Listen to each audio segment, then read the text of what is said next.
The problem we have with international generally is people don't plan.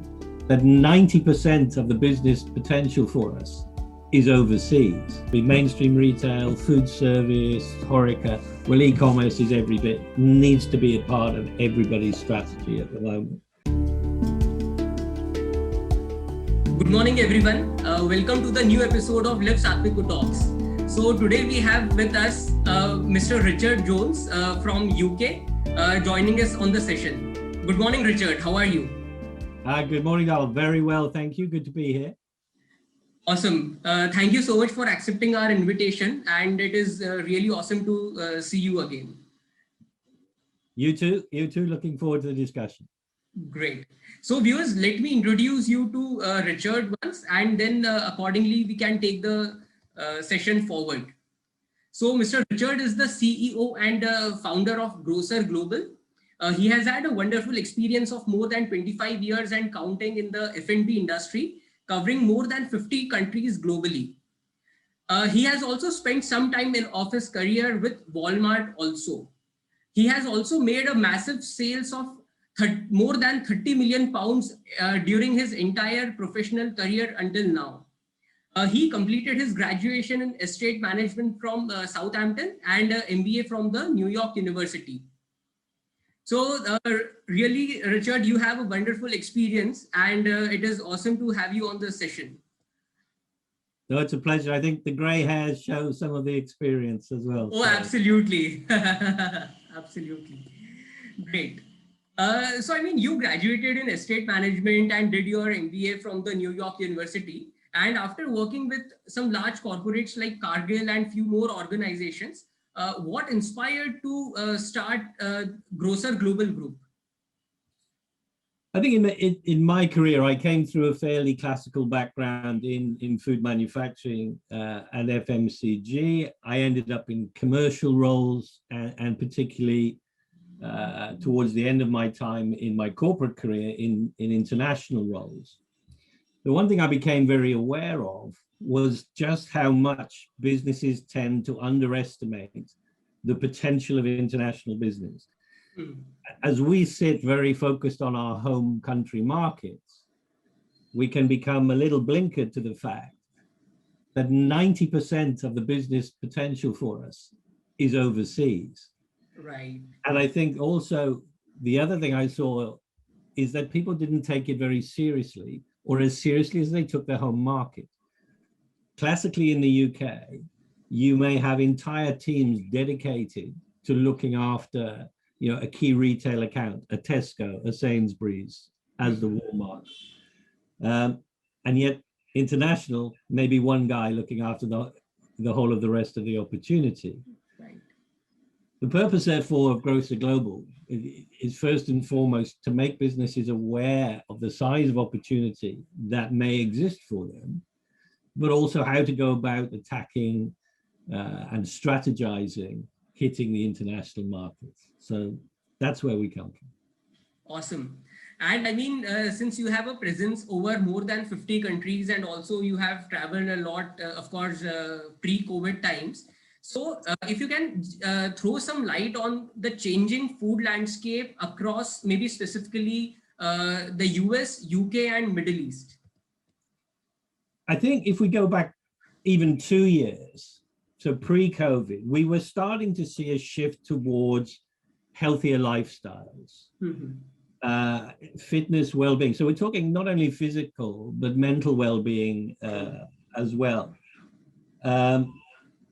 And all of this was also being pushed by increasing green agendas as well. So environment is also becoming an issue when we're, recyclability in packaging, compostability in packaging, as well as the increasing importance and weight being placed on nutrition. Right. Now, scroll forward 2 years, we're in the post-COVID era. Nutrition, immunity, supplements, these will all boom. There will be a new, as we're talking to distributors and retailers, not only in UK, North America and Europe, but in Africa, in the Middle East, in Asia, these are questions that are being asked. Buyers are saying to us, what's new? What is exciting in this field? So I think it's that, we were already trending towards healthier eating, healthier lifestyles. COVID is just going to accelerate that. Clearly there is some element of retailers purely focusing on, let's just keep the shelves full and let's keep the population fed during this crisis. But as we come out of that, there is now going to be a huge shift towards, as I say, nutrition, health supplements, immunity boosting products. Yeah. Now is the age of the superfood. Right. So, I mean, being the founder and CEO of Grocer Global, and I mean, you have built it from scratch and did a phenomenal job. So, I mean, where do you see this group in the next 5 years? At Grocer Global, there are two arms to the business. So we have international strategy development and brand development, and then we also have a commodity trading side of things. Both of those are growing in tandem. Our strategy for the next 5 years is to really focus back on the first word in our name, global. And it's to continue to grow our international base. So we currently have offices in the UK, in Dubai, in Nairobi, in Cape Town, and a very early days office in Bangkok. So the strategy is to continue that international spread, particularly with a focus on Southeast Asia, China, Australasia, and North America as well. So that the key for us over the next 3 to 5 years is to continue that geographical spread. That giving us feet on the ground, greater local knowledge, makes us much more effective. For example, for an Indian brand to come to us, we can send samples to our offices and say, what do you think?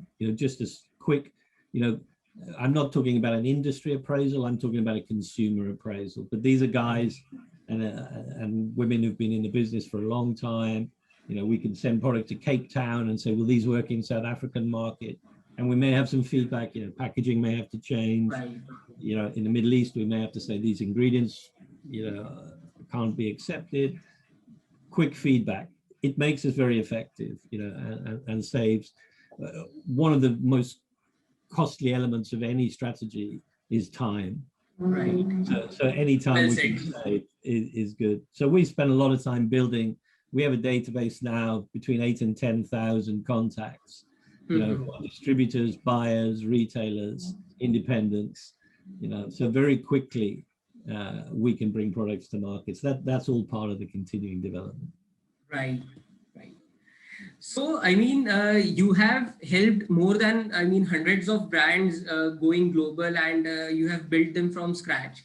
So, I mean, what kind of advice would you like to give the growing brands who wish to, let's say, compete with the international brands on the global platform? So, when I say this global platform, I am talking primarily in the mainstream retail. I think if I could advise Indian brands in general on three things, the first thing I would say is look to innovate. I think one of the problems we have with brands coming out of India is there are so many copycat brands. They're either just replicating existing Indian brands that are doing well overseas, or they're trying to copycat an existing, Western European brand or American brand.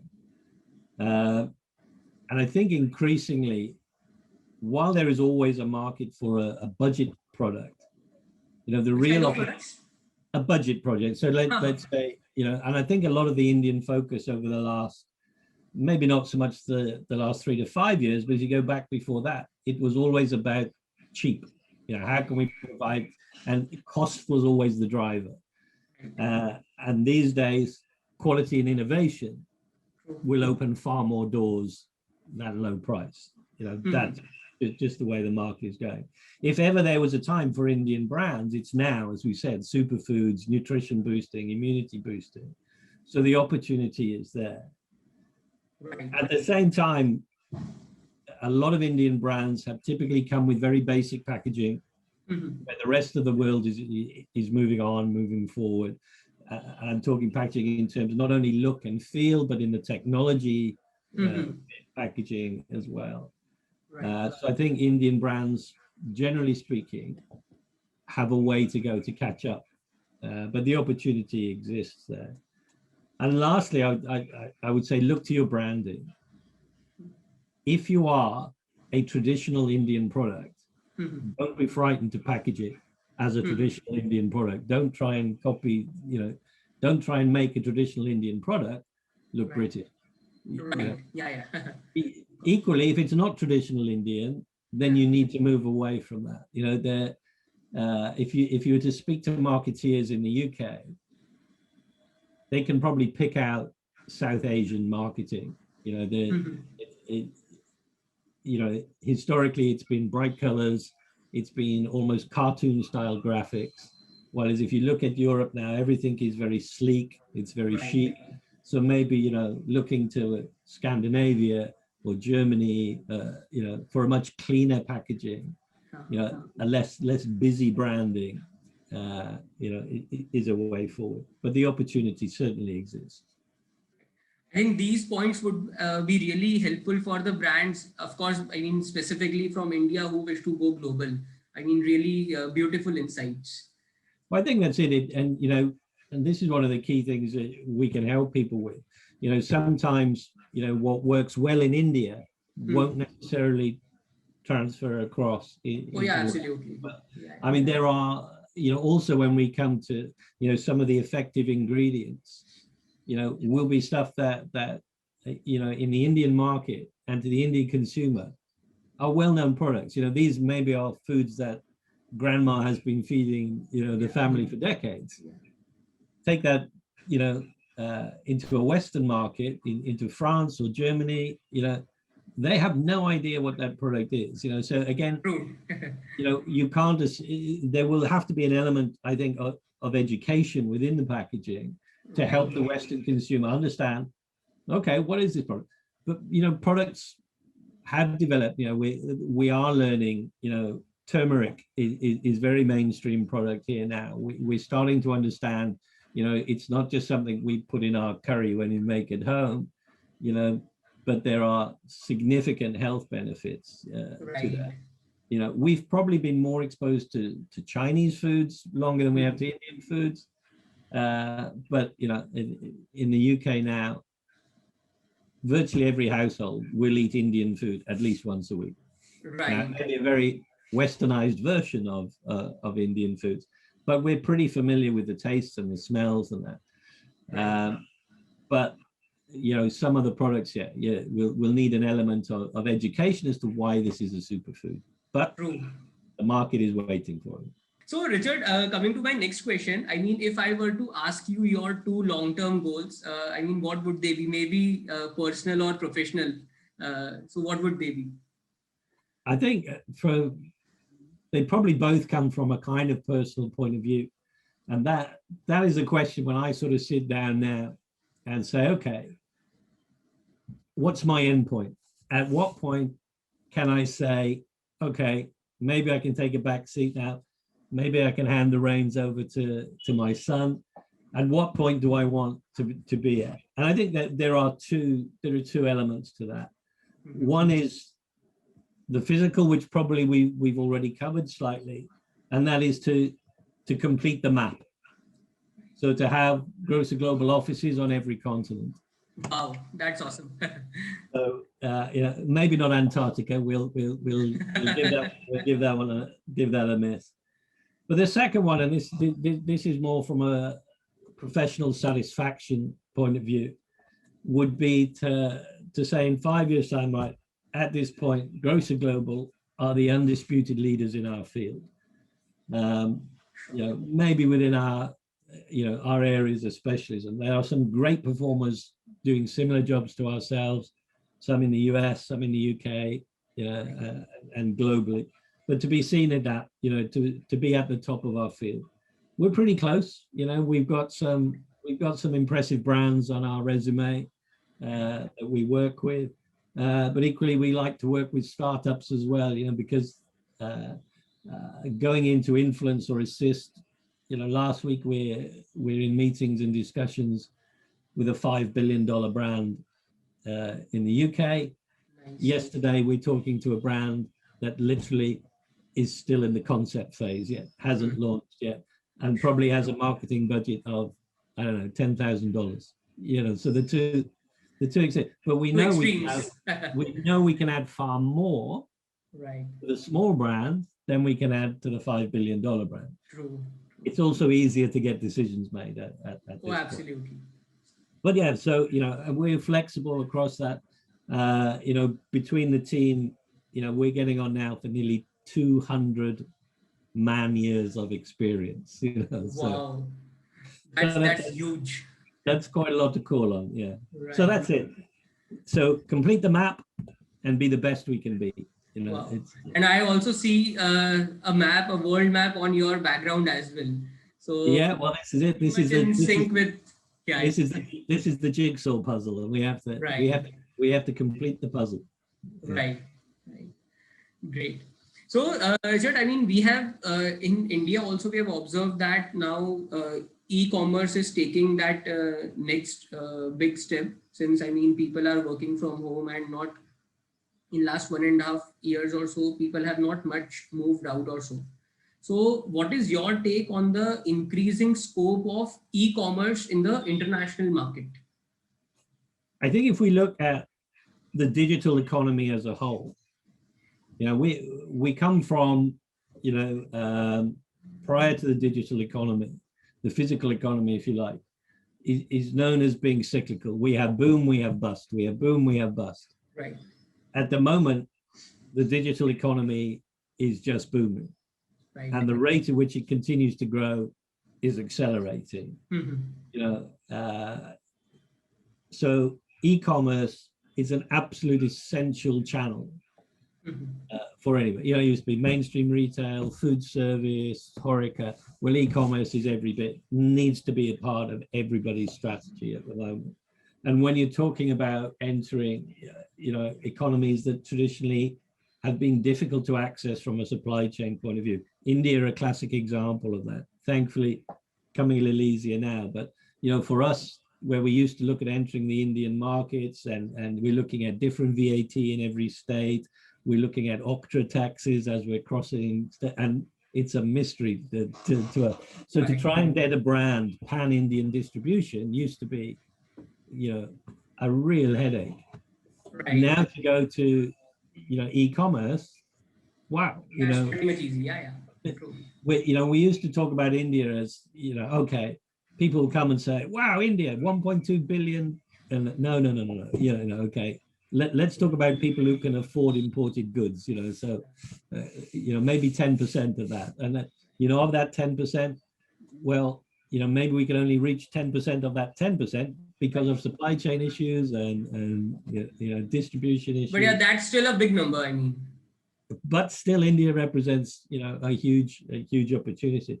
For us now, we've put our first feet into the Chinese market just recently, and we are only looking at e-commerce. We're not touching physical retail in China yet because we don't need to. The numbers from e-commerce are massive. Some of the numbers we've seen with one brand we're taking into China would be the equivalent of a retail chain with 12,000 stores. The numbers are massive. So yeah, to sum it up, e-commerce is the emerging strategy, is the emerging channel, has to be a strategic approach to it. Right. So now, I mean, you have been into entrepreneurship for a long while now and continue to stay fit in that sense. So, I mean, I know you as a fitness enthusiast as well. So, I mean, how important is it to practice exercise or yoga on an everyday basis? And I mean, based on your experience, what insights would you like to give to the fellow entrepreneurs to, I mean, which will kind of help them in understanding the fact that, I mean, how important is it to exercise on an everyday basis? if I could give one piece of advice to any entrepreneur out there, it is that you cannot work 24/7 and hope to be effective in business. True. It's impossible. True. You have to have a harmony between work, between family, and between relaxation. Right. The body, the mind, the spirit all need to be cared for. If not, you're just going to burn out, or you'll be operating at 60% of your maximum capacity. Right. So something as simple as a 30-minute walk every day, or, a yoga session, or even just finding some space, some quiet space, to sit, read a book, just sit and listen to the birds. All of these things are hugely important. And finding that space and giving yourself the break.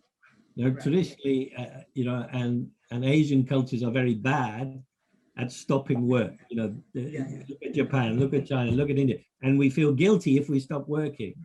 And we work ridiculously long hours. But if you look on the flip side and you look at some of the countries in Scandinavia, have reduced the working week by 6 hours. Right. So they've gone, let's say, from a 36-hour working week to a 30-hour working week, and their productivity has increased.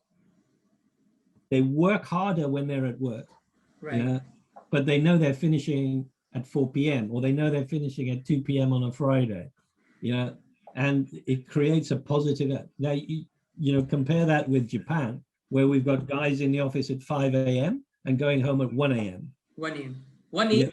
Is that so? Yeah.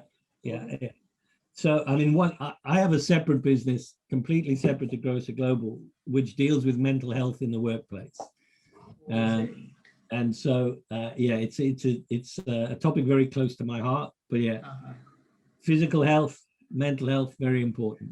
So, so I will be at the end of this afternoon, I will be on the golf course with my son. So it's wow, lovely. Yeah, great. Awesome. So coming to my next question, I mean, you have helped a lot of, more than hundreds of startups to go global and all. So what are those key advices which you would like to give to the young companies while deciding on their initial target countries while going overseas? One word: plan. Okay. The problem we have with international generally is people don't plan. And people don't take control of their international business. I'll give you a very good example.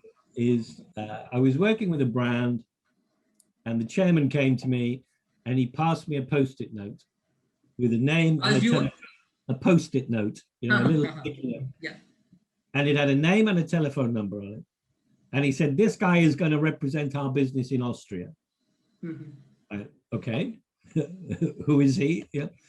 And I did 5 minutes research and found that this guy was not from Austria. He was from Yemen. He had no background in food or FMCG. In fact, his business was a timber merchant in Vienna. I rang the guy and I said, well, what brands do you represent? And his answer was, oh, don't worry. I go, well, I am worried. But ultimately, we do see this. So, I see it on LinkedIn all the time. Someone will post, an article about new products they have. I saw one the other day, a very nice brand. And I saw a guy say, oh, are your products available in Switzerland? And I saw the CEO on LinkedIn. And I go, oh, no, they're not. Please send me an email and let's discuss it. I then look at the guy in Switzerland and he's a lawyer. And just think, okay, this doesn't work. Ultimately, people you are recruiting as distributors and agents in overseas countries are an extension of your brand. They are an extension of your sales force. They need to have certain skills, certain contacts. Now, the world is a big place, and there are certain markets that are going to be the key markets for you. The biggest opportunities are going to exist. The US, China, UK, Western Europe. Now, these are going to be the strategic territories. Right. We will identify, we'll work with a brand and we'll say, okay, looking at your brand, looking at the global opportunities, these are the strategic territories. Mm-hmm. We need a more detailed plan about how we will reach mainstream retail, about maybe how we reach food service, wholesale, etc., and e-commerce. Mm-hmm. It doesn't mean that those are day one most important territories. We'll also look at the next tier, which we would call our tactical territories. Now, these are the problems with North America, China, UK, is they are hugely developed and hugely structured retail systems. So you cannot just walk into a retailer in the UK and say, here's my product, isn't it wonderful? Because the buyer will be limited to say, okay, well, that sits in the health and nutrition sector. Well, we're not reviewing those products for another 12 months. Mm-hmm. So there's no opportunity for 12. It doesn't matter how good your product is, how great the commercial offer is. Physically we're not touching that section for 12 months. And they will not move on that. They will not move on that. So the UK, but then now we may know that. So that's in the diary. Okay, we need to know in 6 months' time, we need to be talking back to Sainsbury's to present these products with a view to being considered 6 months down the line. Meanwhile, perhaps we can look at, say, some Central European countries, or we can look at some developing African countries and say, you know what, these guys, there's a more immediate opportunity. Mm-hmm. So in the first place, we identify our strategic territories and we plan how we're going to attack those. You know, we have a timeline of when we need to present, who we can present to. But equally, day one or day two, we may be saying, right, that plan is done. But for now, if we go to South Africa, you know, there's maybe an immediate opportunity. Or if we go to Dubai, there's maybe an immediate or a shorter term opportunity, something we can turn into cash within 3 to 6 months instead of, you know, 9 to 18 months in the strategic ones. And so we will map all of these out. And so there is a reason, there is a hierarchy, if you like, a prioritization of the markets. And basically this is helping brands understand how to maximize their marketing budget. Mm-hmm. I mean, you know, and we will have brands, and Indian brands will come to us, and the first thing they say is, we're going to enter the UK market. And we're going to say, okay, no, you're not. You know, because you're going to waste your time and you're going to waste your money. Because even Indian brands coming in, there are big consolidation businesses in the UK. UK Indians, been here generations. They have all the contacts in India. They also have all the contacts in mainstream retail. Right. So in fact, your route to mainstream retail might not be direct to the retailer themselves. We would steer you towards one of the big consolidators. Mm-hmm. Your problem then is your brand, you know, do they have family connections to a similar brand to yours? If they do, you're not getting in. You know? Right. Or they might say, yes, we'll represent you, and then put you on a, you know, at the back of the warehouse, just to keep you down. You know, these things do happen. There's a third strand. So we have strategic, we have tactical, and then we have opportunistic. You know, you may say, okay, maybe there are half a dozen strategic markets. Maybe there are 20 tactical markets. Then if you get an inquiry on your website and there is a guy in, you know, Bolivia who wants to take your products, maybe that's just, you know, that's maybe just an opportunity to sell. Or a guy in Azerbaijan rings up and says, maybe that's just an opportunity to increase sales. You know, you can come back and look, and if those markets develop, well, maybe you can step them up to a tactical or a strategic market in time. But effectively, it's that we create a plan, we create a 3 to 5 year roadmap, which says, right, we're going to take you from, you know, an Indian-based business to an international business. And that, you know, with the biggest brands we've worked with, that can even involve assisting and advising on opening offices in Europe or North America, etc. But it's to have a plan. Don't just go to international.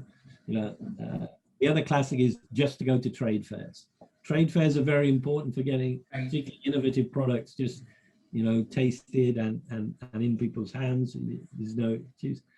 but you don't control who's attending that show, and you don't control who walks onto the stand. It may not be, just because a guy from Canada walks onto your stand and says, I want to represent it, doesn't mean he's the right partner for you in that country. But it's exciting, but yeah, of course. But yeah, have a plan. Plans need to be flexible. Things change. COVID arrives and everything changes. So yeah, but it's good to have a roadmap. So they say, if you don't know where you're going, any road will get you there. Oh, absolutely. Well said. Well said. So the one thing at Grocer Global that we try and bring to people is an idea of strategy in building international business. And I think that's the key. Make a plan. Right. And I mean, you rightly mentioned that, each individual geography has its individual challenges and opportunities. So the plan which we are making, that should be pretty much in sync with the target country where we intend to, let's say, export. Right. Absolutely. I mean, you may come across a country where, your packaging needs amending. Now, in some instances, that may just be a sticker you can apply that does it. In other instances, it may mean bespoke packaging. So that means, we understand that timeline. So let's say, for South Africa, we may need a different packaging. Or for Scandinavia, we need a different packaging with multiple languages on. And they won't, and it may be that their legislation says they don't permit stickering. It has to be in the original packaging. Okay, so maybe that moves that 3 months down the timeline while we develop and produce that packaging. Okay, what's next? Who's the next? What's the next technical market? Or can we run some email marketing across our database of 10,000 contacts and see what that throws up? So. We're constantly shifting and moving. Okay, yeah, that project's moving, but nothing will happen for 4 to 6 weeks. Okay, what's the next one? And try and continue to be effective and not have downtime on driving down the road to international success. Absolutely. So, Richard, coming to my last question for the session, and if you can throw some light on the increasing opportunities of the plant-based foods globally. Plant-based is the single most important category for the next decade. Health-wise, environmental issues, tackling the problems of feeding a growing global population. It is without doubt the most important category. So brands that are driving quality and innovation within that category have huge potential. But there is no doubt that the eyes of the world are now on what plant-based can deliver. We've moved on from attitudes of vegans being crazy people, who are sort of shunning developed life, into if you walk into central London now, there are any number of vegan cafes, plant-based diners. Same in the US, yes, you'd find it in California, but now you're finding it across the Midwest, across East Coast as well. So plant-based is coming. It's coming as a choice. It's also coming as a necessity. The world needs plant-based. We're not going to feed the world with animal protein. We can't. There isn't physically enough farmland for us to be able to do that. So we need to look at alternatives. So plant-based is that, it is the future. But it's important, within that, you've still got to offer the consumer and the retailer something different. So quality, innovation, those are the keys. Awesome. Great. So I think, the kind of experience which you had in the last couple of years was pretty much reflecting in how you really guided the startups through this conversation. So I think this was extremely insightful, and thank you so much once again for accepting our invitation and coming on this session. So Dhaval, it's been a great privilege and great pleasure. thank you so much.